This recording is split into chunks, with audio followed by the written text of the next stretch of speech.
Buenas tardes, mi nombre es Angie Garavito Sepúlveda, hago parte del programa de Administración en Salud. Nos encontramos en el momento final en donde vamos a dar respuesta a unas preguntas orientadoras. La primera indica por qué considera que la legislación y los sistemas de salud son importantes en la administración en salud. En el sistema de salud colombiano, la legislación cumple el papel de determinar su estructura y funcionamiento en aras de la garantía de los derechos a la salud y la seguridad social, incluidos en la Constitución de 1991. Por lo anterior, dentro de la Administración en Salud, es crucial contar con una normatividad que regule estos servicios y de este modo permita controlar no solo el personal, sino también los procesos. La segunda dice, considera que el sistema de salud colombiano cuenta con el soporte legislativo necesario para su funcionamiento. Bueno, esta síntesis de las principales problemáticas frente a la legislación que reglamenta el sistema plantea un panorama en el que la regulación en salud pierde legitimidad y aplicabilidad para los actores, con lo cual se allana el terreno para la ilegalidad y la búsqueda de beneficio particular sobre el colectivo, lo que finalmente se convierte en una barrera para la garantía del derecho constitucional a la salud y a la seguridad social de los colombianos.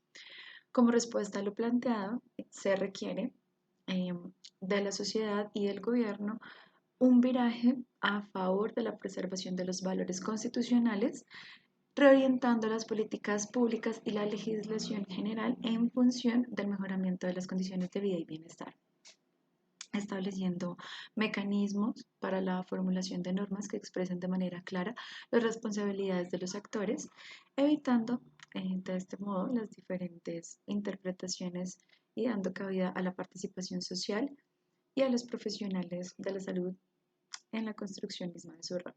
La pregunta 3 dice: ¿qué propuestas innovadoras tiene para implementar en el sistema de salud colombiano que beneficien a la población en lo individual como en lo colectivo? El primero sería el uso racional de los recursos económicos.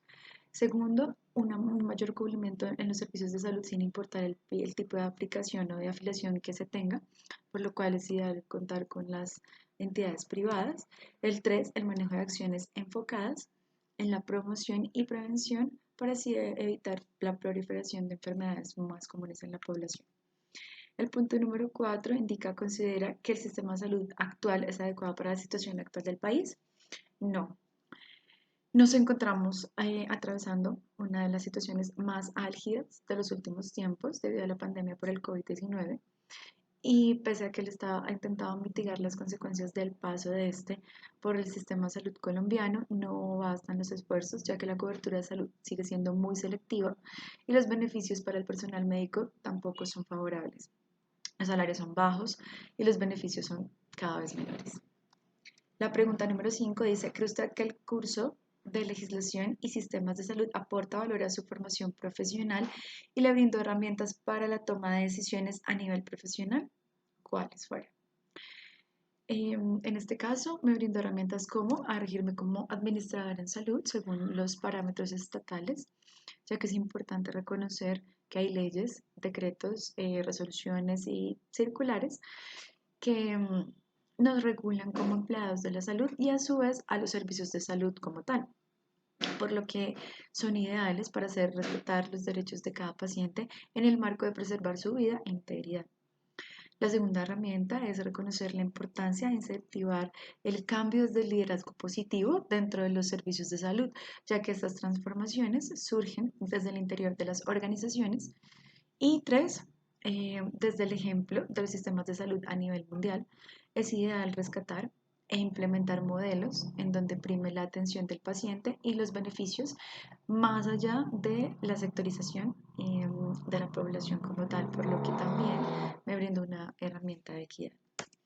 El punto número 6 mencione al menos un ejemplo en donde se vea vulnerado el sistema de salud o el modelo de salud. El caso más claro que puedo evidenciar en este momento es cuando se vulnera la cobertura total de los servicios o procedimientos en salud, como medicamentos e implementos médicos para el sostenimiento de enfermedades de alto costo en pacientes de escasos recursos. Bueno, muchísimas gracias por su atención. Feliz tarde.